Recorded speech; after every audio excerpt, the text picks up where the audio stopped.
Welcome to the 110 Let's Talk Virtual Job Town Hall.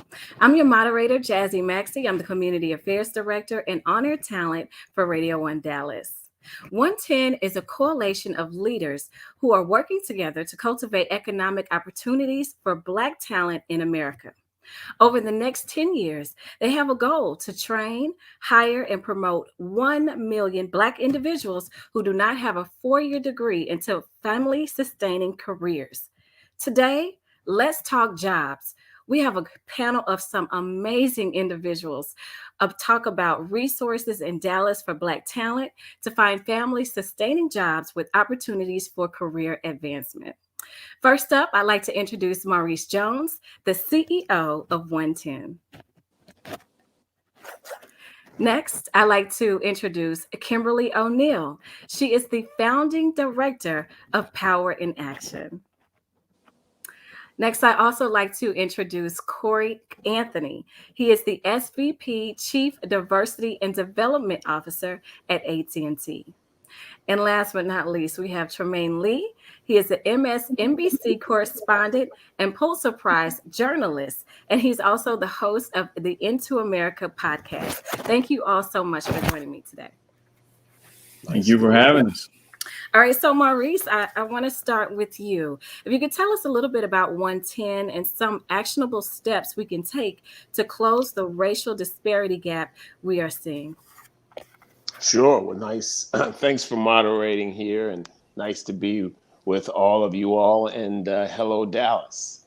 Look, 110 is a coalition of now 60 plus companies that have come together with respect to the North Star of hiring, promoting, and advancing Black talent who don't yet have four-year degrees into family-sustaining jobs over the next 10 years.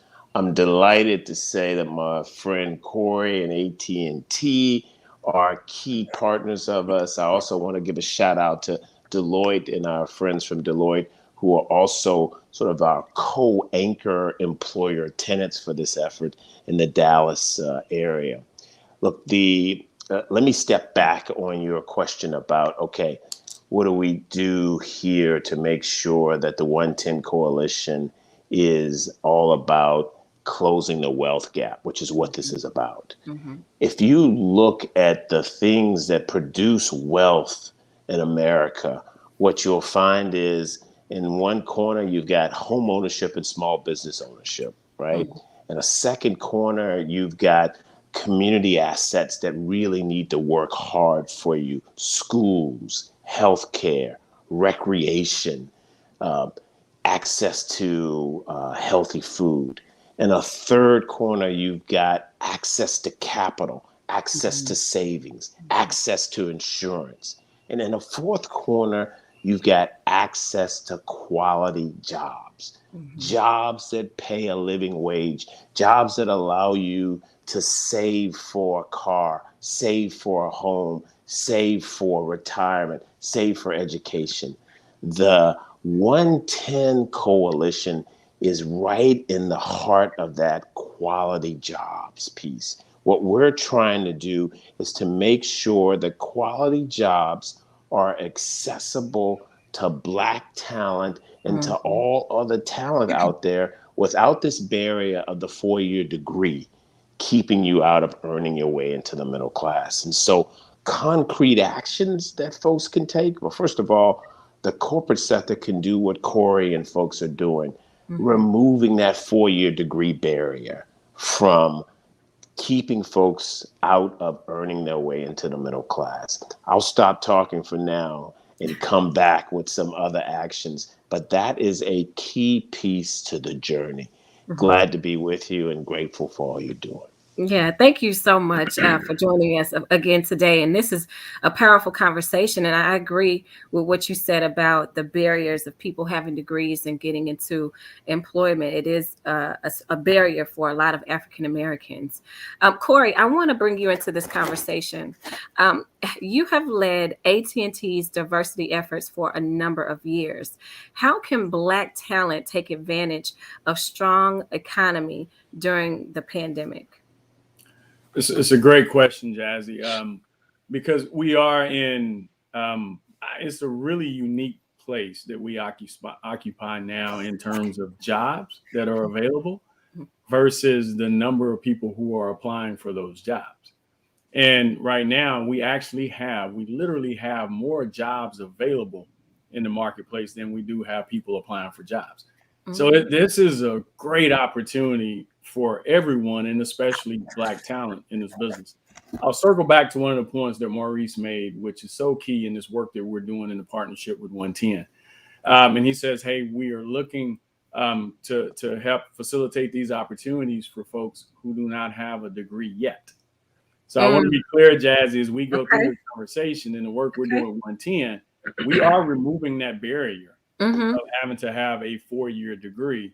We are by no means saying that's not a smart thing to pursue at some point in your career and continue to do that. So please, I don't want the audience to confuse that. But the point is now, I mean, we look at what we've done at AT&T, 95+% of our jobs do not require a 4-year degree.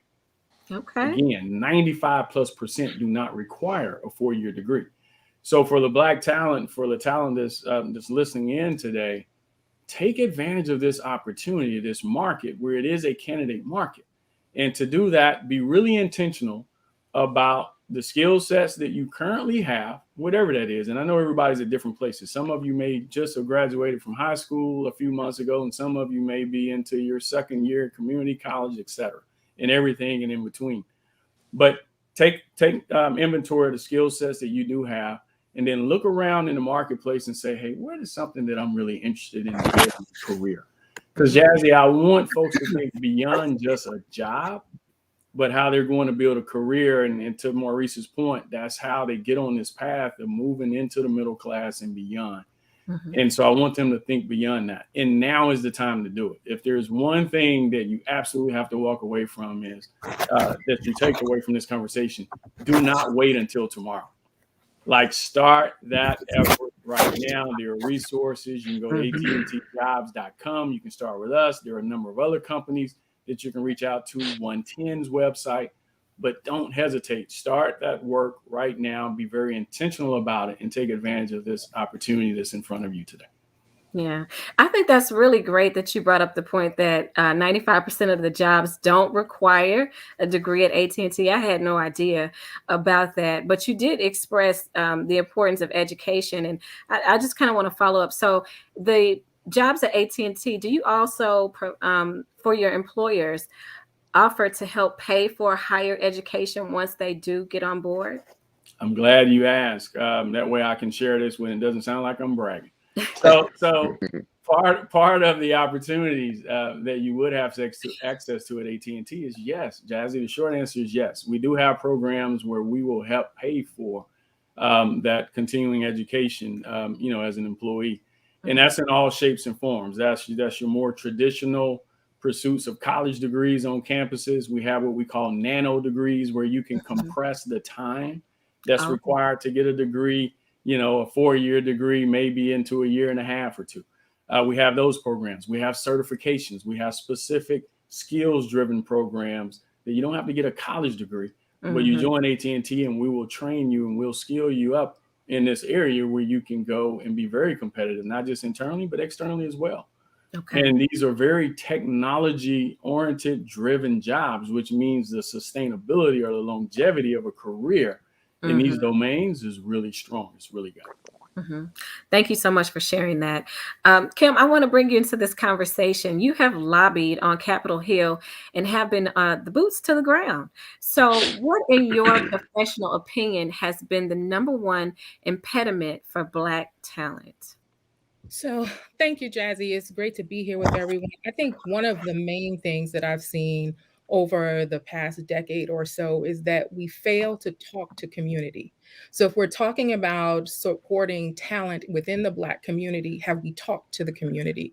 And that's one of the things that I like about what 110 is doing, that is a core component of all of the pieces that that need to be put together. But I don't know how many times I sit at tables and I hear about solutions for the Black community or the Latinx community or whatever community is at the center of the conversation at that time.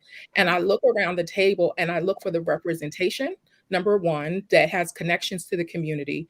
I rarely see that. And then number two, I wonder where the data is. It's a lot of hypothetical conversations, a lot of personal feelings, but we're not looking at data, nor have we actually gone out and done community engagement and outreach to find out what are the barriers, what are the concerns, what are the issues. One of the things that I really think we have to kind of nail into everyone is the Black community, just like any other community, it's not monolithic. And so as we're looking at what needs to happen in the North Texas area, it's going to be very different possibly than what's needed in some other areas. And we need to partner with organizations and people that can bring the support services to the table to help what the needs are in our community. And that's the piece that I really think has been missing in a lot of the services and a lot of the resolutions that have been brought to the table. And, would anybody like to follow up on that, Maurice? I would love to follow up on that. So first of all, now you know why we've got Kim as a partner. And so we're delighted to be working with Power in Action and to have Kim with us as a partner. Look, the 110 approach is that it's about an ecosystem. The ecosystem starts with jobs from folks like Corey, right? It then goes to organizations that can equip people to be prepared for those jobs. Dallas College, for example, and other community colleges and online boot camps, et cetera, through which we're sourcing talent, by the way, because that talent is getting prepared. And then the fourth piece of the ecosystem is what Kim was just talking about. We need to have wraparound supports, right? Talent needs childcare. The talent needs transportation. Talent needs coaches and mentors. And so we need to bring the organizations in the Dallas-Fort Worth area that provide those kinds of services and link them all, right? This is about putting together, linking folks who can scale and serve 1 million people around the country. And we want to do it first and foremost in Dallas because you have great assets with which to do that. So you've got to have all of those. It's not going to be sufficient just to have jobs. It's not going to be sufficient just to have education. You've got to have the wraparound supports as well. And by the way, all talent need that, not just Black talent, all talent need that. And so what the 110 journey is about is building and scaling that very ecosystem. I 100% agree. I have a small child. She's 4 years old, and I'm working now. And I wouldn't be able to work unless I had a strong support system around my family, my husband, daycare. There's a lot of single parents out there that need help. And so with the wraparound that you're talking about is so important in order to keep the Black families growing and thriving. So that you make a great point. Tremaine, I definitely like to bring you into this conversation. You have so many incredible things to say. You have a series. It's called The Geography of Poverty, and it chronicles the poverty-stricken communities of Dallas. Of different communities. And Dallas has had the deepest living wage inequity by race relative to other cities in Texas. And that's interesting. What are some of the factors that create the situation that you see from other cities? Well, first of all, thank you all so very much for having me. It's an honor and a pleasure. And I want to say amen to everything everyone has said so far. Kim, I think as a journalist, it's been so important for us to shine a light in those dark spaces and not be the voice, but elevate voices. And so often we're in these spaces and we never see or hear anyone from the community, right? It's almost as if it's poverty porn. We could talk about an issue without asking the people what they need, right? But Jazzy, when you talk about my Geography of Poverty series, we went around the country to really engage with different communities to talk about the barriers between those communities and wealth, right? And talk about the long road to where they are right there. And I think what we understand about poverty in America is kind of what we understand about America itself, right? It's deeply divided along racial lines, along class lines, and also geographic lines. And it's important for us to really understand that there's baked into our society structural and systemic inequities and disparities that we've accepted. We've accepted a degree of hunger. We've accepted a degree of poverty because we've accepted a degree of anti-Blackness, right? And so while you go city to city and the historical factors might be a little different, the specifics of redlining or factories leaving might be different. Baked into all this is a form of violence. We need to understand that going way back, and I'll just explain it for a second, the actual violent economic dispossession, you think about a place like Tulsa, right? Coming out of the Reconstruction era, where Black folks were taking steps forward and accumulating land and accumulating wealth, and the pendulum of white supremacy came back violently. Now that violence took a different form later on. It took the form of Jim Crow. It took a form of separate but equal. It took a form of redlining and segregation and inadequate access to proper housing and education. All of these structural elements that lead us to, Black folks having just a tenth of the wealth that white folks have. And so again, while the stories may be different, I think we're in the shadow of this time of this so-called racial reckoning. We really need to reckon with the reality that it's not Black folks not wanting to work. It's not Black folks not hungry enough to want to feed their families. We over-index in educating our children. We over-index in so many areas, but it's the structural inequities that we still need to understand as true. Wow. I agree. I mean, I'm really shocked about what you said about Dallas. Out of all the cities in Texas, why is Dallas the city that has such a big wage gap and there's such inequities there? So that is something that we definitely have to look more into. Kim, look, we're the only two ladies on this panel, so we're holding it down for the ladies. Can you tell us about the importance of receiving an opportunity as a Black woman? So I can speak from personal experience, but, let's just talk about Black women across the board.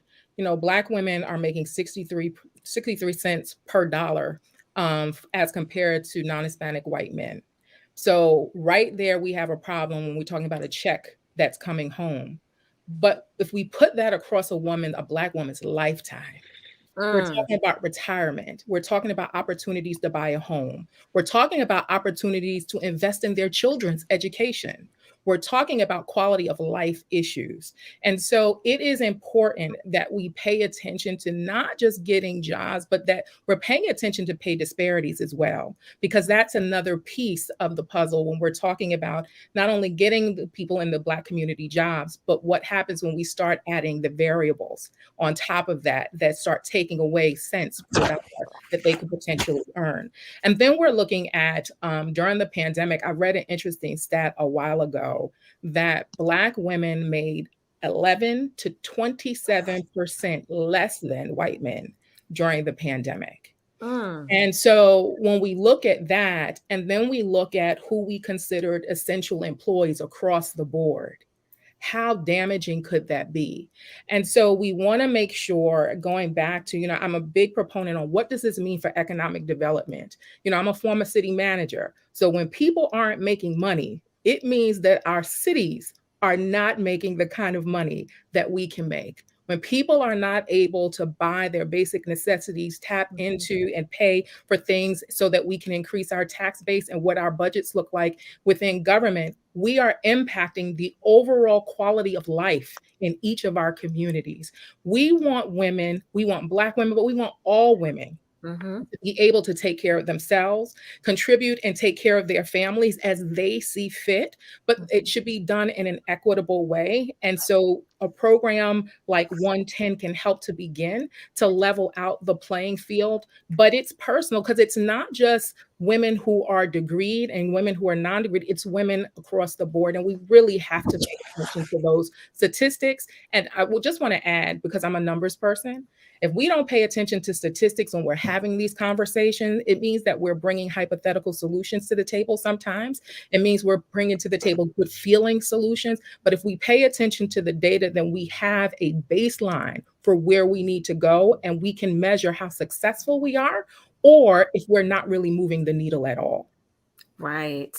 Ooh, I'm so glad we have you helping us as women and speaking for us, because we have to loosen up that wage gap. We really do, for all women out there. So thank you so much for everything that you are doing. Corey, I have a question for you. What are some ways that companies can attract diverse applicants to their brands? Absolutely, Jazzy. Hey, before I answer that, could I add a point? Well, not add, but sort of amplify a point that Absolutely. Kimberly made. And when she shared that stat, and it is staggering when you think Black women make 63 cents on the dollar compared to non-Hispanic white men. And she talked about some of the systemic challenges, right, that get us to that place. There's something else, and we've done a lot of research on this issue at AT&T and partnered with a number of companies, McKinsey and others. And I think it's really important to say this to this audience. One of the other key drivers behind that 63 cents on the dollar are the fields of work that Black women choose to go in, and sometimes they may be forced there based on circumstances. What do I mean by that, Jazzy? Technology-driven careers. And Black women are disproportionately represented in non-technology-driven careers. So your compensation is going to be lower if you again, I'm generalizing, but in most cases, right, the data is really clear about that. So I say that being the father of a 17-year-old Black girl myself, my wife and I are constantly in her ear to seriously consider, technology fields, STEM fields, right? Science, technology, engineering, and math, because there is a lot of growth and opportunities in that space, and the earnings potentials are really high in that space. And even for those of you that don't currently have a degree, I get that, you can still get meaningful careers in those spaces, right? In those fields. And so keep that in mind. And we keep telling our daughter, well, hey, I'm not good at math. And I'm like, I hear that, but you're smart. You can be just as good as math as anybody else. You just have to put the effort into it and be intentional about it. So that's something else I think our Black women can think about, right, as they choose to pursue careers in this market now. In terms of what companies can do to make sure that they're reaching a diverse applicant, a couple of things, and I'll be really quick. Number one, diversify your talent pools, meaning quit going to the same places you always go to looking for talent. If you're looking, in colleges, don't just only go to the University of Texas. Go to Houston-Tillotson, which is right around the corner. Go to Prairie View, which is right down the highway, right? Go to, Texas Southern, that's just a few hours away. Diversify your sources of talent where you're looking. Make sure you go through all of your requirements that today you say are requirements. Spot check that, right? Make sure that they are genuinely requirements, because many times they aren't. They're like to haves, they're not must haves. So you put a lot of artificial constraints on what your candidate pool looks like before you even start to evaluate the candidates. So do that. And then number three, and this may arguably one of the most important, be just very intentional. And you have to declare in your organization that this is a priority. Right? I want to diversify the makeup of my workforce. I want to diversify the makeup of my leadership team. And I am going to be intentional about it, because I know as a business, I cannot be as successful as I need to be without it. Now, I can't accelerate performance without it. And then you have to make that pervasive across your entire organization and hold people accountable, Jazzy, for executing on that priority. I love it. Great points. And I'm so glad that you're sharing this with us today. For Tremaine, your Into America podcast, it explores politics, social justice, and the Black experience. How do you think policies like Build Back Better and the child tax credit will help lower the Black poverty rate? I'm going to first kind of chime in on what Corey said. He used one of my favorite words over and over again: intentional. The intentionality for companies. I continue to try to raise the bell within the media about diversifying the newsroom. And it's not something that you just have to say. It's great to see companies that are willing to actually put the work in to do that, right? Because we know oftentimes that politics get in the way, profits get in the way. But if you're intentional and honest and true about what you're trying to do in terms of diversifying your workforce, then you can actually take steps to do that.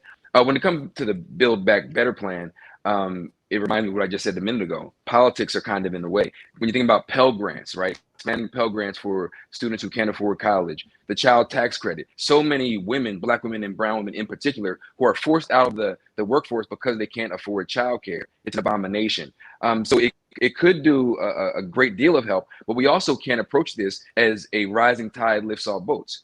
People have been very concerned that there hasn't been a specific Black agenda or a brown agenda, right? So even though some of these kind of wide net policies, again, everything is thrown into the Build Back Better plan. If passed, it would be a great deal of help. But will it get passed? Can Democrats get past 2 senators in particular who are being obstructionists, right? Obstructing progress. That's yet to be seen. But certainly, while child tax credits and helping children afford school and colleges would do a great deal of help, our children live in communities. They don't live in schools, right? So we have to look at this from a holistic approach. So while companies like AT&T and 110 are pushing to make sure that they're getting qualified talent or bolstering the qualifications for talent into the workforce, there needs to be a more holistic approach. I agree with you 100%. It definitely does. And I want to put a question to the entire group. What mindset should a job applicant have to be successful in his or her job search? Maurice, we can start with you. That's a great question. Look, I think the mindset for the job search is one of sales. What you're doing when you're searching for a job is, look, at bottom, you're selling your skill set, selling your attitude, selling your mentality, selling your experience, right? Selling your ability to transform that company. And so the mindset during the search is one of sales, confidence in sales. That's what we want applicants to have, and be ambitious about it. All right, Kim?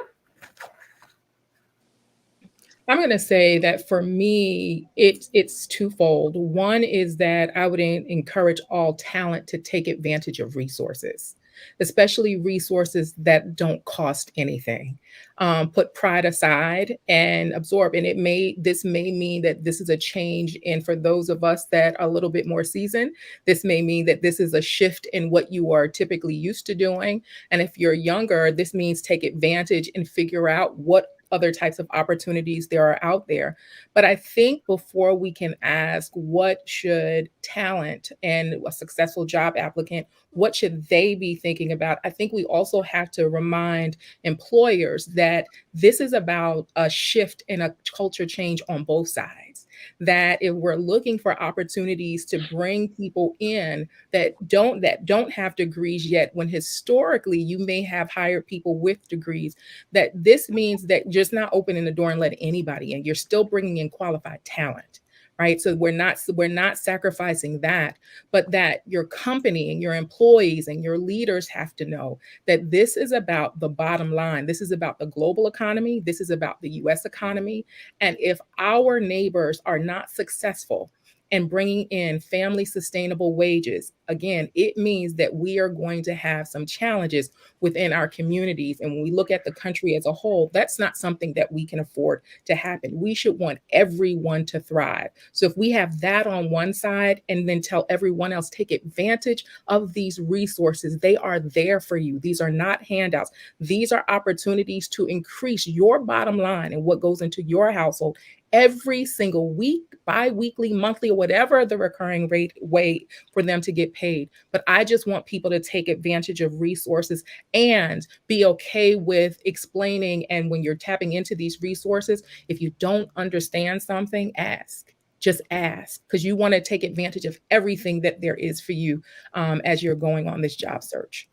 Absolutely. Corey, you want to add anything to that? Look, it's just like right when you're in church, you just say amen. Right? I mean, look. Well, Kimberly nailed it. The last thing the only other thing that I would add to that is tenacity. Right? Just make sure that you're tenacious, that you don't get frustrated early on if you don't land the job that you wanted the most when you first started. Don't step away from it. Be tenacious. Just keep going, right? Keep putting in the work, and you will be fine. Because again, you have to remember, the market is in your favor now. The market is in your favor now. So take advantage of that. Be tenacious about it. Be focused, and you will land a really meaningful opportunity. That I'm convinced of if you put in the effort. Tremaine, you have anything you'd like to add as far as the mindset of a job applicant? Yeah, I think so many of us come from communities that have to work hard for everything that we get, right? Our families have had to scrap and strap down everything you could just to make it. And I think one thing that young people, especially, but even older people, need to understand is everything that you need is already within you, right? And the idea of tenacity and hunger, right? I remember when I was a little boy, my mother, every single day before school, she got this from Jesse Jackson, would look at me and say, "I am somebody." And I would repeat that. And when I had to be before the Emmy and before the Pulitzer, when I had to drop out of college and work 2 jobs and go to community college for 4 years, right? It took me like 7 years to get out of school, long before I was winning Emmys and Pulitzers and on MSNBC and the host of a podcast.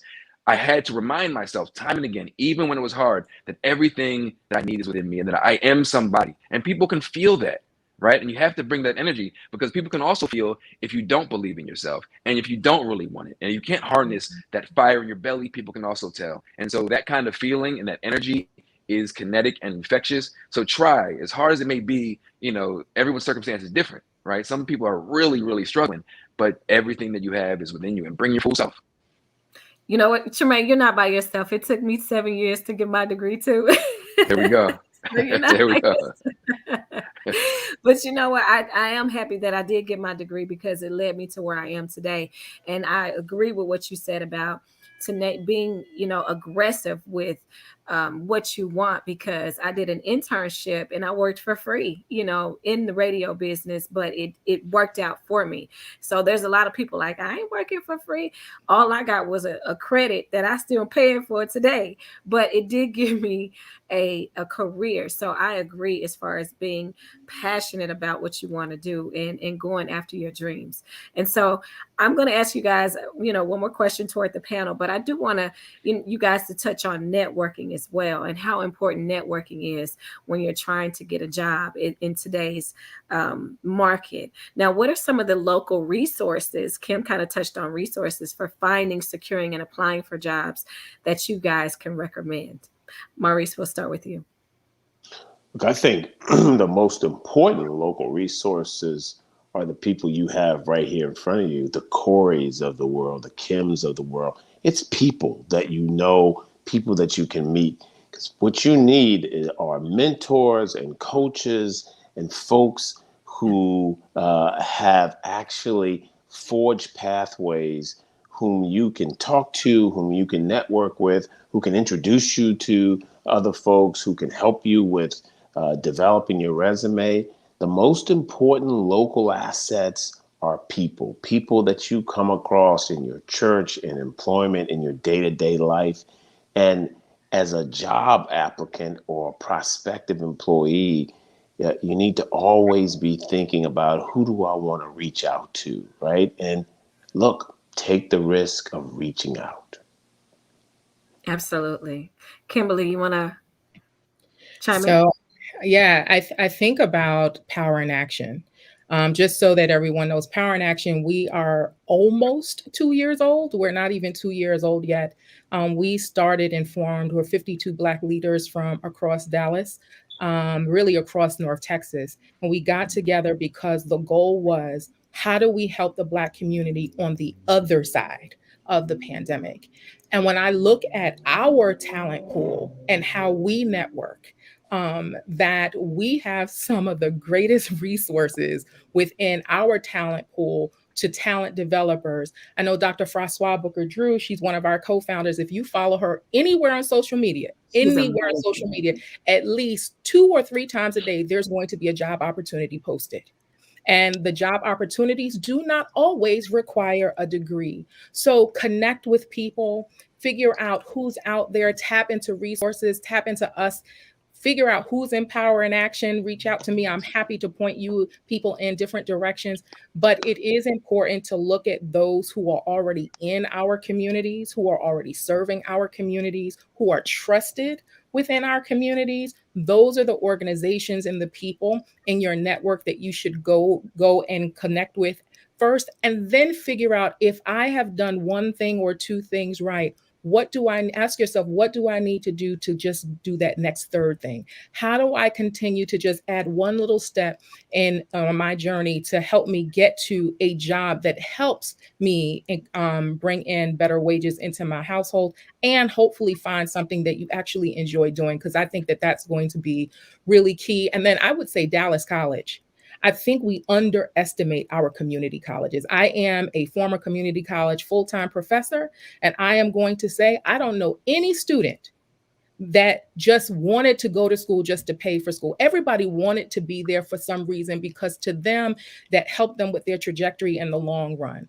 But I also watch students leave community college, one of the most affordable ways to get a 2-year degree or just a higher ed degree in general. And I watched them leave because they were able to go into resources and training programs within the community and double or triple their income. And so they left school so they could get the money that they needed to stabilize their families. And then they would move on and come back to school after that. You know, you bring up a good point here, and we really haven't talked much about trade schools, but if you guys could maybe touch on that a little bit more. But Corey, I do, you know, since you're in a big role at AT&T, as far as people seeking employment, what are some of the ways that you think that even if they wanted to get a job at AT&T, what tips would you give them?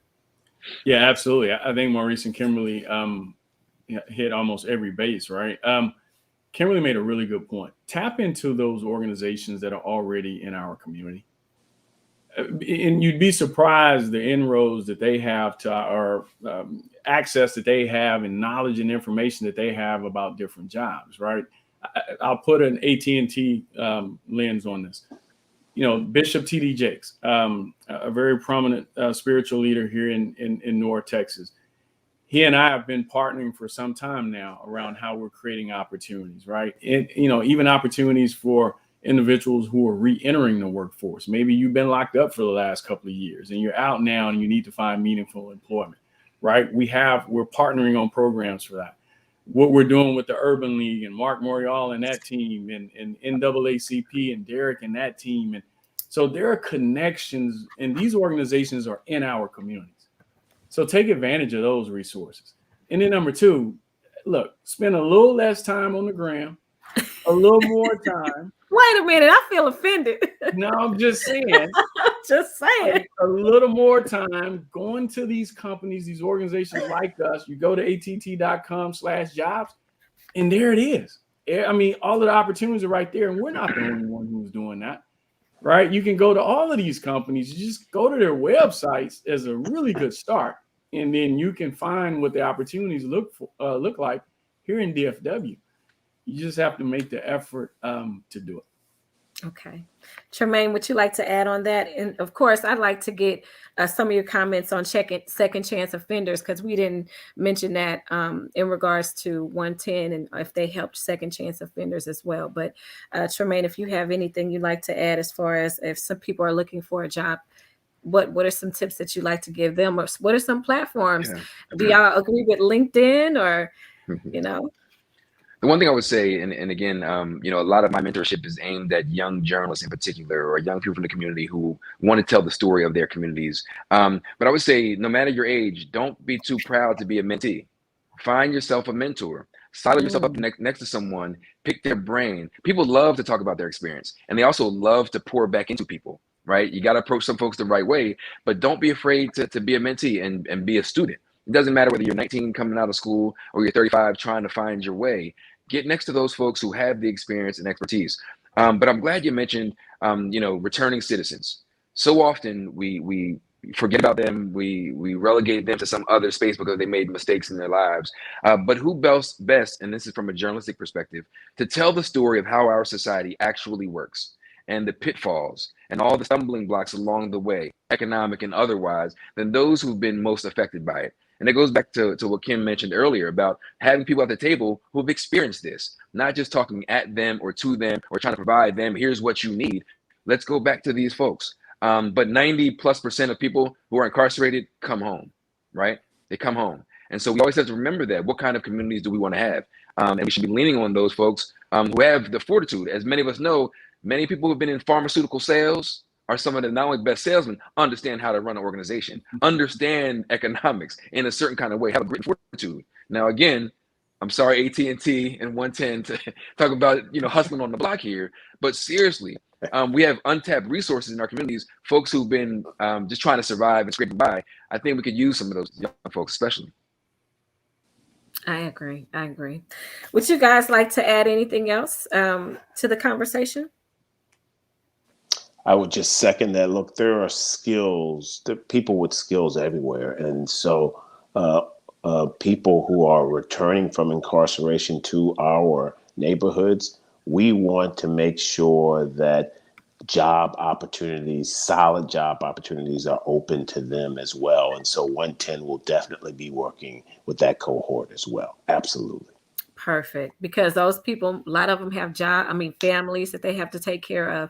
And people always, I get it a lot as the community affairs director, like, I can't get a job. I can't find a job. And I always have to refer them to trade schools, or I tell them to become an entrepreneur, because nobody can fire you when you're an entrepreneur. So, and look, they are our brothers and our sisters and our nephews and our sons and our grand. This is for all Black talent. Perfect. That's amazing. Kimberly, anyone else that you want to chime in on that? I'm glad that we are touching on returning citizens, because it's a core area that we focus on as well.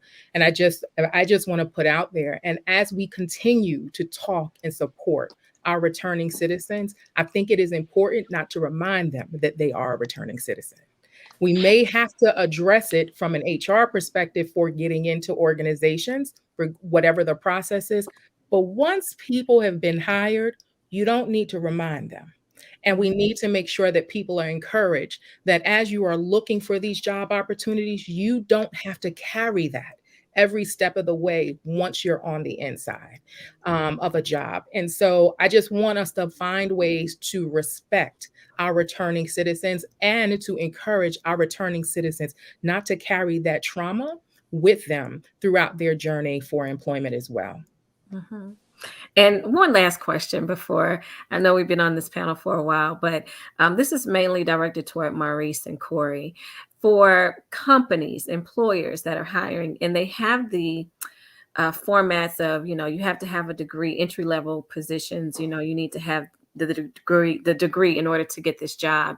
How can you start to change those policies within the company to where they're saying, okay, well, when we hire this person, we're going to look at their skill set and maybe give them a skill assessment test to see if they pass the skill assessment, then we can bring them on. And if we'd like them to have a job, a degree, we can encourage them by saying we help support and pay for degrees. But how can you change the mindset of companies? I'm gonna let Corey start and then I'll chime in. Okay. Look, I know I'm sounding like a broken record on this, and I don't mean to be gratuitous with it, but you just have to be very intentional, number one, and you have to declare it, Jazzy. And so I'm fortunate enough in my role, I lead the organization that does all of our hiring and our staffing. And so we didn't put it up for vote. Like, we didn't make it optional. We just said to our business unit leaders that this is what we're going to do and here's why. And we attach solid business rationale to it to say we're going to shift from this focus only on credentials to focus on skills, focus on potential, et cetera.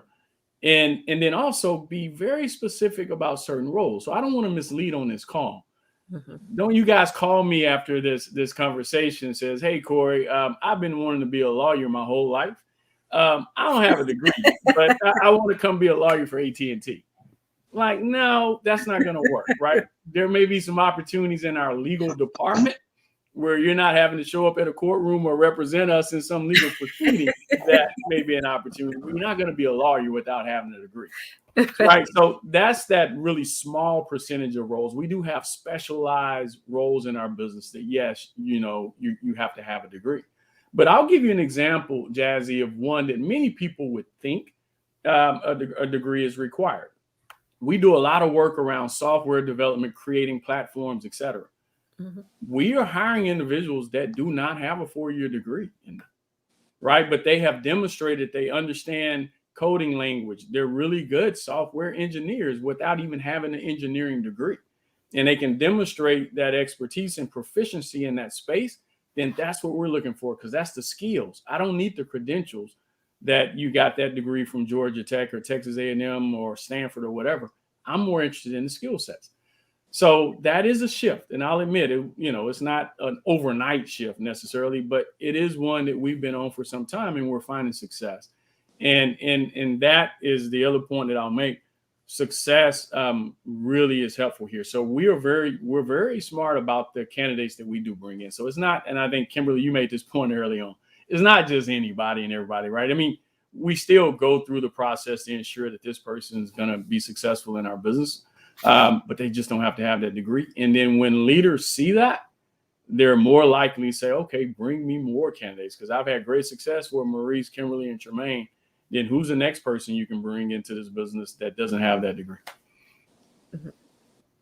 All right. Well, thank you, guys. So Maurice, did you want to add to that? I would echo one thing that is a theme through Corey's chat there, which is it's all about leadership. At the end of the day, this gets done when you've got leaders who commit to it, who are willing to lead folks in it, and who are willing to keep their organizations at it long enough to make change. And so that's the key theme throughout all of the 110 Coalition partners: leadership. Well, this has been an amazing conversation, and I have learned so many different nuggets out of this conversation myself. So hopefully the community in Dallas-Fort Worth have gotten as much of important information out of it as I have. So before we close, if you guys would like to leave any lasting remarks, Maurice, since you just finished, how about we start with you? We're coming up on Martin Luther King Jr.'s birthday, or our celebration of it. And so I want to say happy MLK Day to everybody. I also want to say, look, MLK and the civil rights movement and other movements have been fighting to make sure that this country live into its ideals, right? That it becomes who we want to be. As long as 76% of Black folks who don't have a 4-year degree are locked out of earning their way into the middle class because of a systemic barrier in the form of a credential.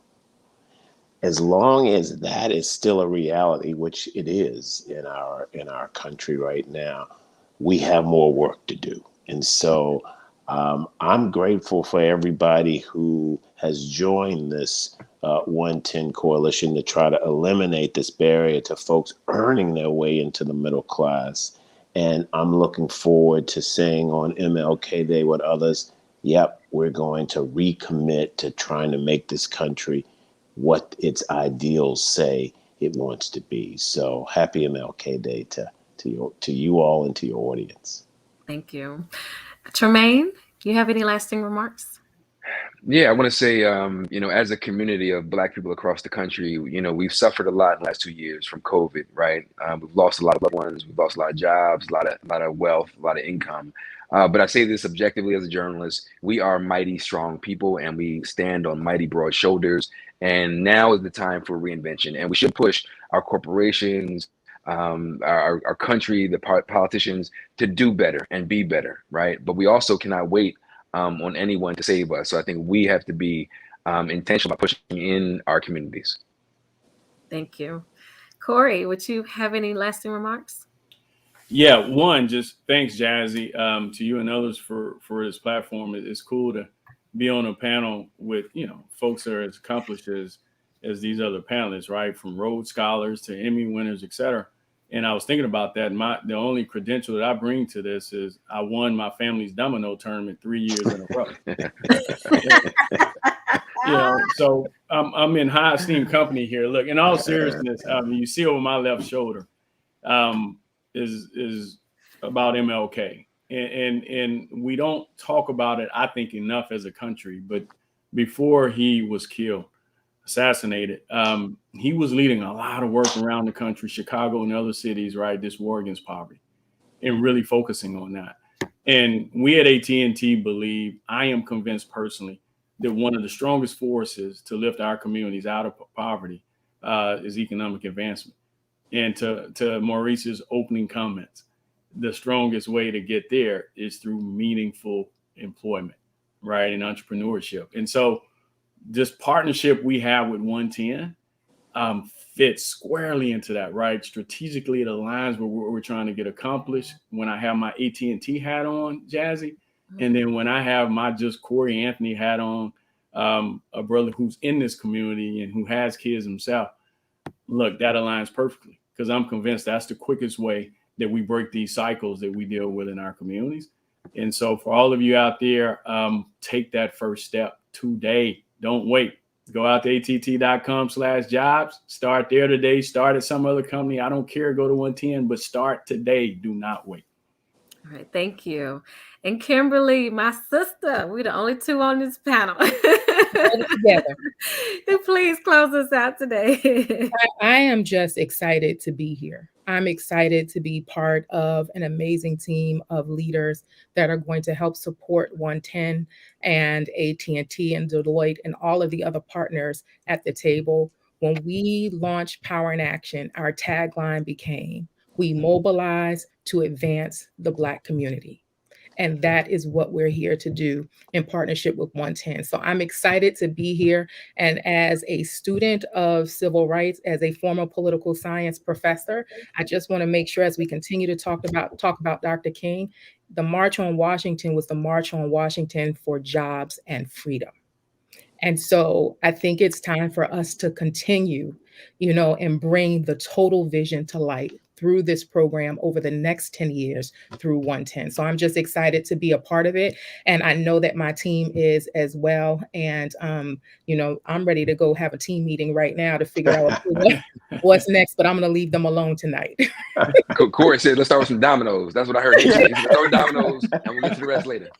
Yeah. I wonder if he say boom. Yeah. Well, I am so, thank you guys so much. I'm excited that 110 is coming to Dallas. I know you guys are going to do amazing things in the African-American community. Thank you all for allowing me to moderate this esteemed panel. And hopefully we'll be working together soon, and we will advance the African-American community here in Dallas-Fort Worth. Of course, if you want more information about 110, it's scrolling at the bottom, but it is 110.org/DFW. Again, it's 110.org/DFW. Thank you all. Thank you, Jess. Thank you. Thank